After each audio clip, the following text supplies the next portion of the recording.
नमस्कार, एकेके न्यूज़ में आपका स्वागत है। मैं हूं आपके साथ आयुषी सोनवाने। चलिए शुरुआत करेंगे आज की कुछ अहम और बड़ी खबरों के साथ।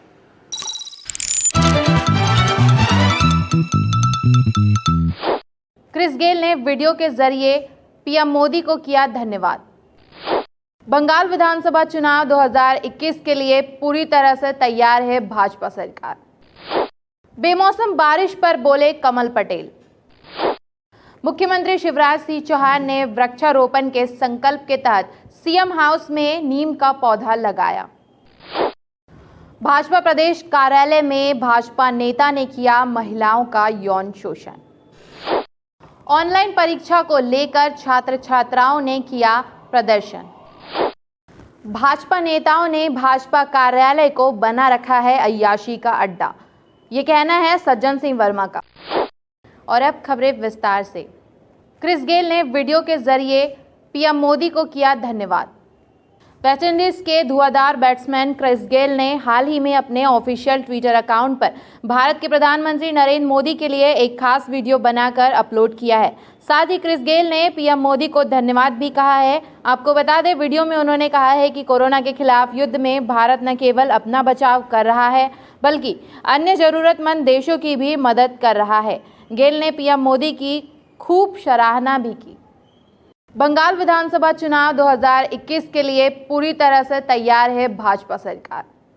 आगामी बंगाल विधानसभा चुनाव 2021 के लिए भाजपा ने अपनी तैयारी शुरू कर दी है। वहीं खबर है कि भाजपा 21 मार्च को घोषणा पत्र जारी कर सकती है। बंगाल में भाजपा के चुनाव प्रभारी कैलाश विजयवर्गीय के अनुसार अमित शाह के कोलकाता दौरे के दौरान उनके द्वारा जनता के समक्ष घोषणा पत्र जारी किया जा सकता है। घोषणा पत्र में किसानों, गरीब मजदूरों और युवाओं के मद्देनजर रखते हुए खास घोषणाएं भी हो सकती हैं।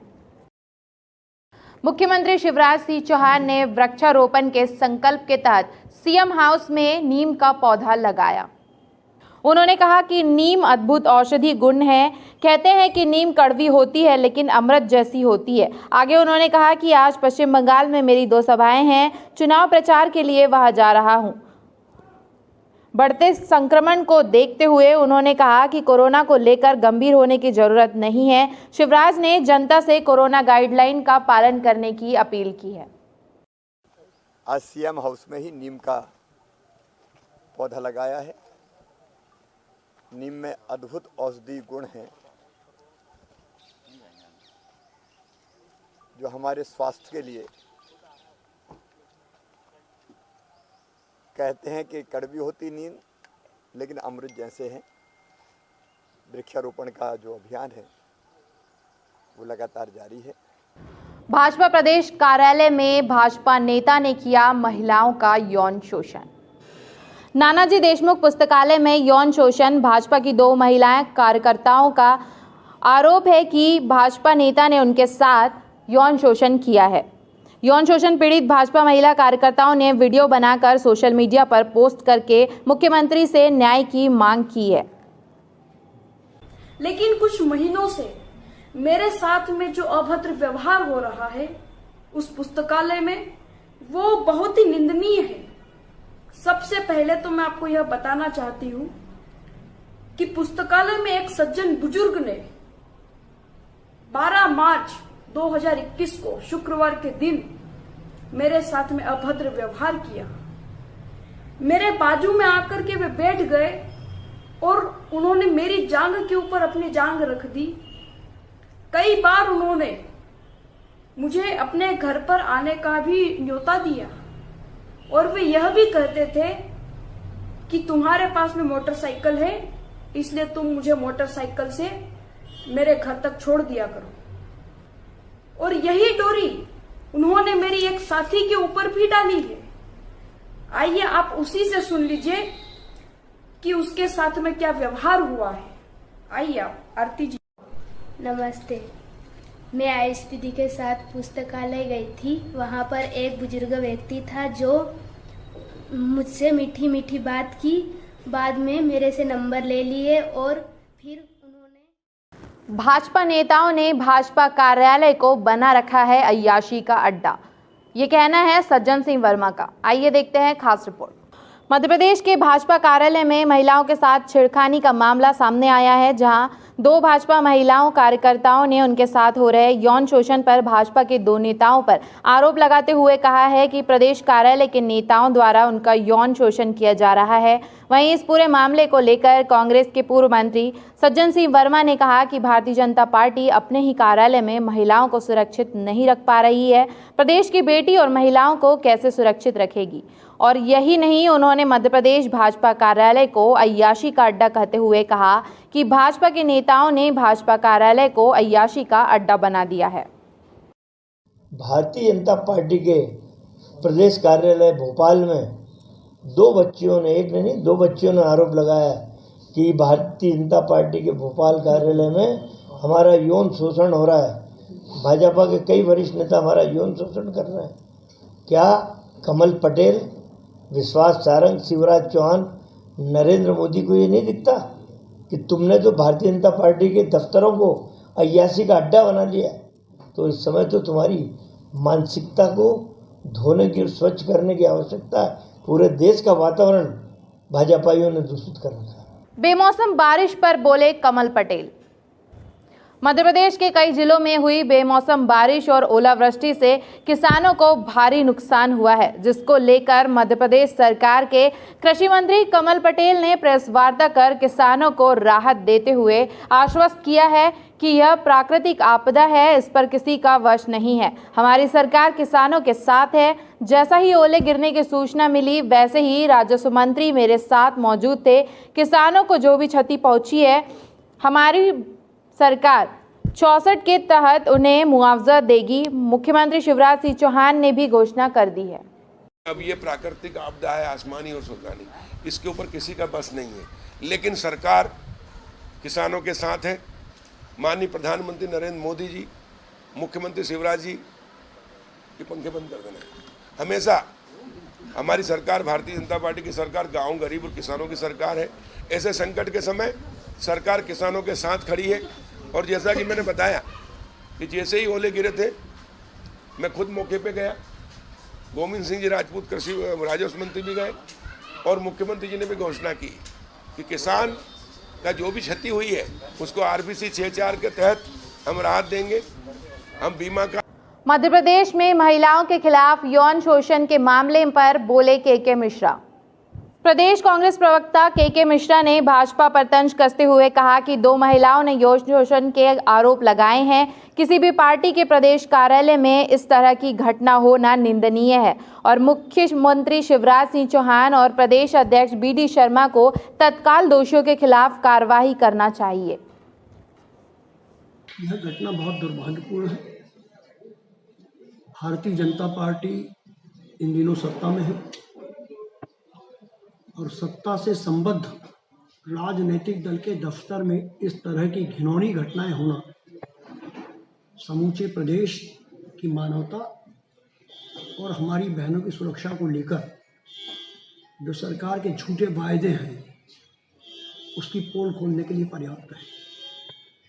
कांग्रेस पार्टी भारतीय जनता पार्टी के प्रदेश अध्यक्ष जी से और माननीय मुख्यमंत्री जी जो बच्चियों के मामा हैं उनसे आग्रह करना चाहेगी कि वे कृपा पूर्वक इस घटना की निष्पक्ष जांच करें और दोषियों को दंडित करें, ताकि राजनीतिक दलों के दफ्तर में बहनों की आवाजाही और उनकी सुरक्षा सुनिश्चित की जा सके। स्मार्ट सिटी बनने को लेकर रहवासियों ने किया विरोध प्रदर्शन, जताई है शंका।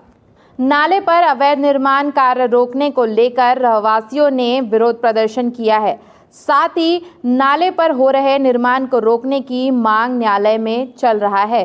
प्रकरण जब तक न्यायालय में फैसला ना हो तब तक रोके निर्माण सरकार से स्थानीय रहवासियों की है ये मांग।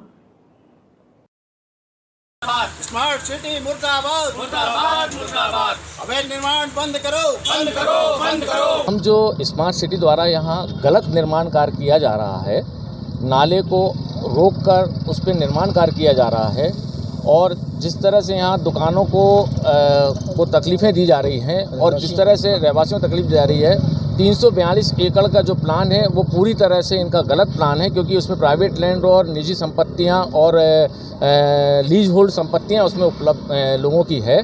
तो इन सब के विरोध के लिए हमने यहाँ पर प्रदर्शन शुरू किया है और इस प्रदर्शन को हम और उग्र करने जा रहे हैं। उसका कारण ये है कि नाले के ऊपर एनजीटी में हमने केस लगा रखा था कि इस नाले के ऊपर निर्माण कार्य ना किया जाए, ये प्राकृतिक नाला है। ऑनलाइन परीक्षा को लेकर छात्र छात्राओं ने किया प्रदर्शन। ऑनलाइन परीक्षा की मांग को लेकर नूतन कॉलेज की छात्राओं ने कॉलेज परिसर के बाहर विरोध प्रदर्शन किया। प्रदर्शन कर रही छात्राओं ने कॉलेज प्रबंधन से मांग करते हुए कहा कि हमारे ऑनलाइन एग्जाम लिए जाए। छात्राओं ने कहा कि कोरोना चल रहा है तथा संक्रमण का खतरा लगातार बना हुआ है। इसी के साथ उन्होंने बताया कि अब लोग बाहर से आए हुए हैं तथा परिचितों के यहाँ रुके हुए हैं, इसलिए हमारे स्वास्थ्य को दृष्टिगत रखते हुए कॉलेज परिसर हमारी मांगों को मानते हुए हमारे ऑनलाइन एग्जाम कराए।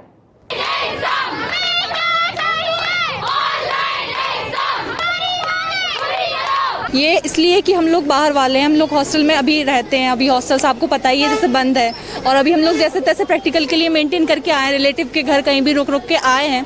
तो अभी पॉसिबल नहीं है, एग्जाम के लिए हम लोग आएंगे तो हम लोग को 1-1.5 महीना इधर रुकना पड़ेगा, जो कि बिल्कुल पॉसिबल नहीं है। और आप देखिए केसेस भी कितना बढ़ रहा है, नाइट कर्फ्यू लग गया। आप बताइए हमारी सेफ्टी की जिम्मेदारी किसकी होगी? हम लोग को कल कोरोना हो जाता है तो कौन लेगा इसकी रिस्पॉन्सिबिलिटी? कॉलेज थोड़ी ना लेगा रिस्पॉन्सिबिलिटी। हम लोग के पेरेंट्स इतनी दूर हम लोग को रिस्क पे भेज रहे हैं, तो वो यही चाहते हैं कि हम लोग के बच्चे की सेफ्टी मेंटेन रहे। बदलते मौसम को लेकर मौसम वैज्ञानिकों ने रेड अलर्ट जारी कर दिया है। मध्य प्रदेश में हो सकती है कई जगहों पे भारी बारिश। मध्य प्रदेश में लगातार बदलते मौसम को लेकर मौसम वैज्ञानिक GD मिश्रा ने बताया कि पिछले 24 घंटे में प्रदेश के भोपाल, होशंगाबाद, ग्वालियर, जबलपुर संभाग व सागर संभाग में मध्यम वर्षा हुई है। साथ ही कुछ जगह ओले गिरने व बिजली गिरने की भी सूचना प्राप्त हुई है। उन्होंने बताया कि अगले 24 घंटे में यही स्थिति प्रदेश में निर्मित रहेगी, जिससे भोपाल, होशंगाबाद, जबलपुर व रीवा में गरज चमक के साथ बारिश की तथा ओले गिरने की भी संभावनाएं हैं। शाम के बाद यही सिस्टम कमजोर पड़ेगा तथा कल थोड़ी राहत मिल सकती है, परंतु 1-2 दिन बाद फिर से पश्चिमी मध्य प्रदेश में मौसम खराब हो सकता है।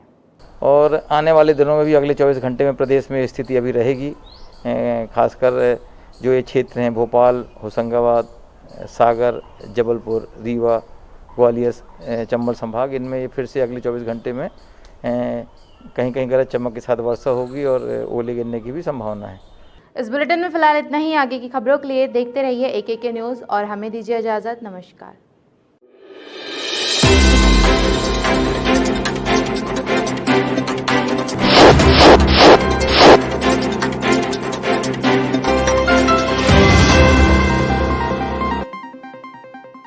नमस्कार, आप देख रहे हैं AKK न्यूज़।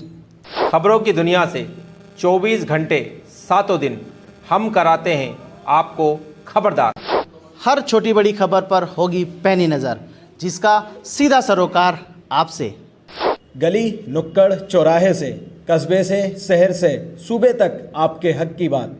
खबरों को तलाशने और तराशने के बाद न्यूज रूम से सीधे आप तक, और अपने अनुभव के साथ बेबाक अंदाज में सटीक खबर सही हाथों में। सही खबर दिखाना हक है हमारा।